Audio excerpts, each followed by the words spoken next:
Welcome to Witch Hunt, the leading podcast on the witch trials of the past and the continued witch hunts of today.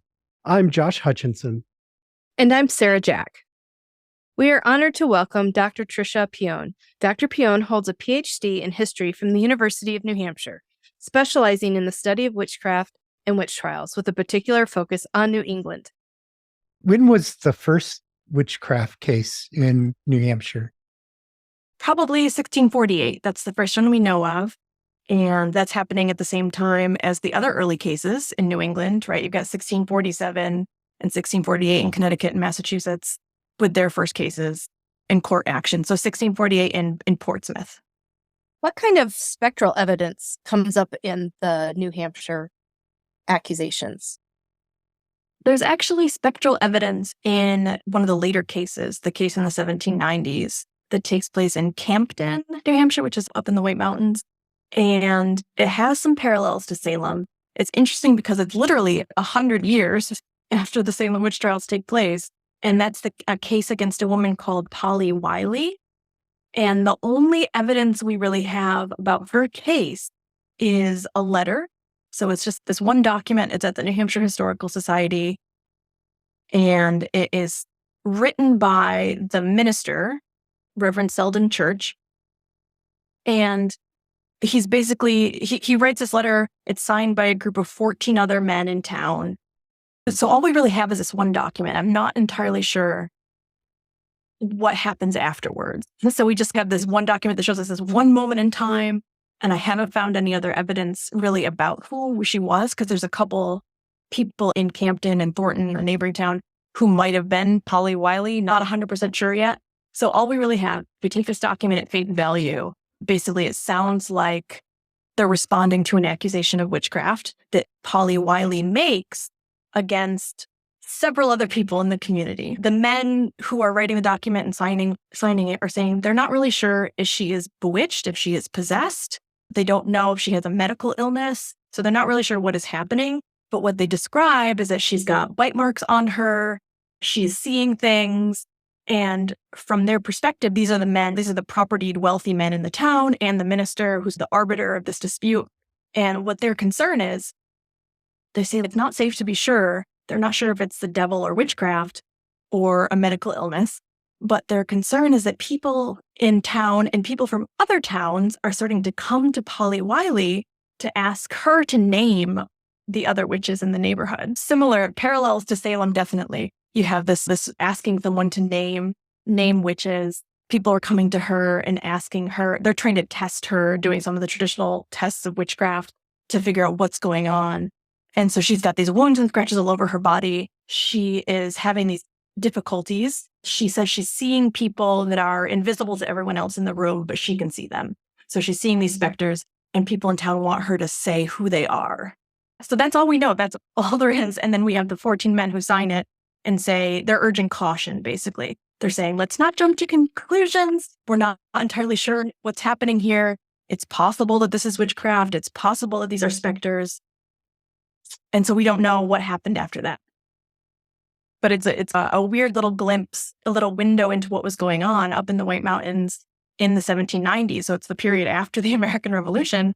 They're just founding this town, and there's clearly some kind of tension and clearly some kind of maybe unexplained illnesses, some other mysterious happenings. But you have a young woman who is essentially saying that she's seeing the specters of other witches and people want more information. But the town leaders are saying, let's try to maybe put a damper on this and take a breath and figure out what's happening. Sadly, we don't know what happens, but it is definitely an interesting case. What are some of the primary sources or documents that have been crucial in your research? Because New Hampshire was part of Massachusetts for much of the 17th century, a lot of the New Hampshire documents are in the Massachusetts State Archives. So Eunice Cole, I think, is the case where we have the most documentation or the most records about her. Jane Walford, there's just a little bit and some of it's secondhand. But Eunice Cole, I think we have the most. There's some of her indictments, the testimonies against her survive, and they're at the Mass State Archives. And then, of course, her case it's all over the newspapers in the 20th century. So there's a lot of really amazing illustrated newspapers and commentary about her case, where you have people in the 1930s looking back at what survived from the 17th century and reinterpreting the evidence when they're trying to put forward this effort to exonerate her. I was thinking about that community exoneration effort, and I believe they burned replicas of the court documents as a symbol of clearing her name, purifying what happened. How much additional lore has developed around her? Is she a figure of lore as well? Yeah, so she definitely is. She's so fascinating because she was reviled by her community. They hated her in the 17th century. 3 decades, she's being brought up on charges. She's kept in jail. They send her to jail in Boston. The town has to pay for her to be in jail. There's a lot of animosity towards this woman. The evidence against her in her cases, which I think they start in her first witchcraft case, I think is in 1656. But she had faced some other charges before then. She was accused of slander. She was accused of stealing pigs. So she was known to the community to be somewhat disagreeable. So her first formal kind of accusation of witchcraft is in 1656. Her neighbors offered a lot of testimony against her. She's brought again to court in 1673. And then the final one is in 1680. So you have these 3, and evidence survives from these. So we can read the testimony and see what people were saying about her. Her neighbors say things like they saw her in church once with a mouse in her lap. Right? One of her neighbors says that she went to visit a sick friend, and Eunice Cole had been there the same day. She had just been there, and then the friend comes over, and the man who is sick complains and says that he saw a gray cat near his bed, and then he cried out, "Lord, have mercy upon me. The cat hath killed me and broken my heart." And it was implied that Eunice Cole was the cat.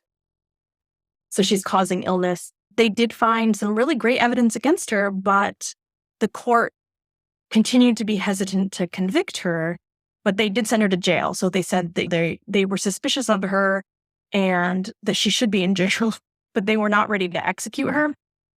So they didn't. But at one of her trials, she was sentenced to be whipped publicly and then sent to jail, which is, I think, interesting. And when she's whipped, they see that she has a witch's teat. So they see a mark under her breast that looks like it's blue, and they're not sure what it is. And they think that this is where her animal familiars, maybe the mouse, maybe the cats, are suckling from her in the night. And then they go back to look at it again to examine the mark, and she's scratched it off. So she's accused of concealing some of this great evidence against her. She's accused of enchanting an oven. So there's a lot. People say that they heard voices coming out of her house when she was alone. So she's like allegedly having conversations with Satan. She was accused, a girl accused her, a young girl who's 9 years old, Anne Smith, said that she had tried to entice her, that Eunice Cole offered her plums to come and live with her. And the girl said no. And Eunice Cole pushed her and hit her with a rock. So Eunice Cole runs away. A cat appears in her place. This is when the cat offers the girl fine things if she will go and live with Eunice Cole, but she doesn't. There's overwhelming evidence, but they found that she wasn't legally guilty in spite of this testimony, but that there was just ground of vehement suspicion of her for having had familiarity with the devil. It's cyclical in the community. What's going on? Let's accuse Eunice Cole of witchcraft again. But she's in and out of jail. She comes back to town. Her husband dies. She becomes a town charge. And when she dies, according to town legend, they found her in her shack and they buried her body with a stake through her heart and then a horseshoe around the stake so that her spirit wouldn't be able to escape and haunt them. However, the town folklore also says that her ghost still haunts and walks the streets of Hampton.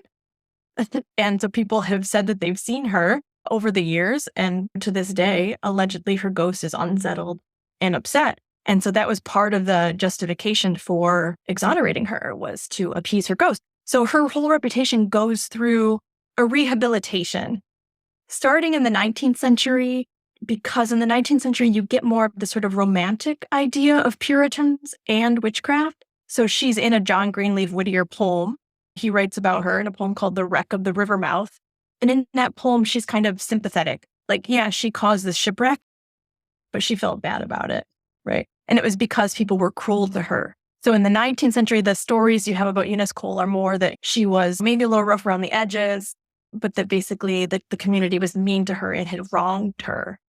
It's such a fascinating case. So then by the time you get to the 20th century, the community decides, and I'm not totally sure where the motivation comes from in the community to do this rehabilitation and create this monument, but it comes up around the 300th anniversary of the town. So 1938 is the 300th anniversary of the English founding of Hampton.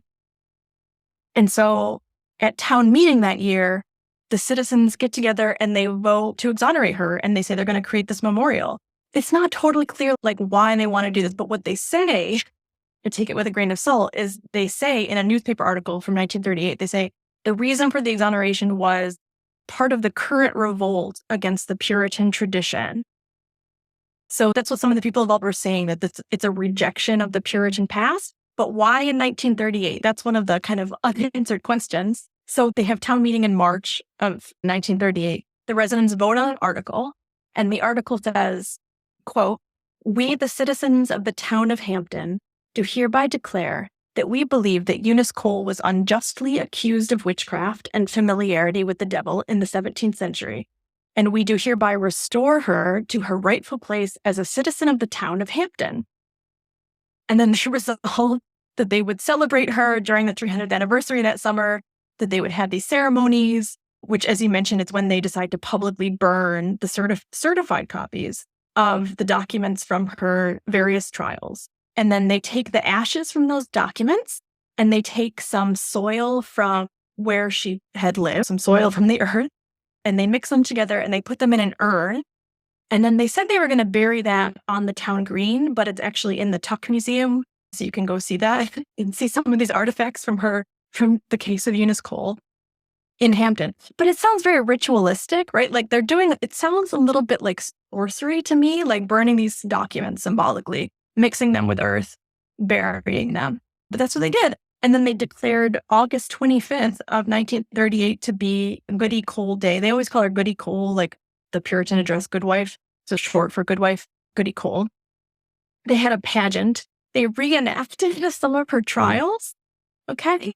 Dramatizing the events, like someone wrote a play and the town all comes and they listen to this reenactment of the events.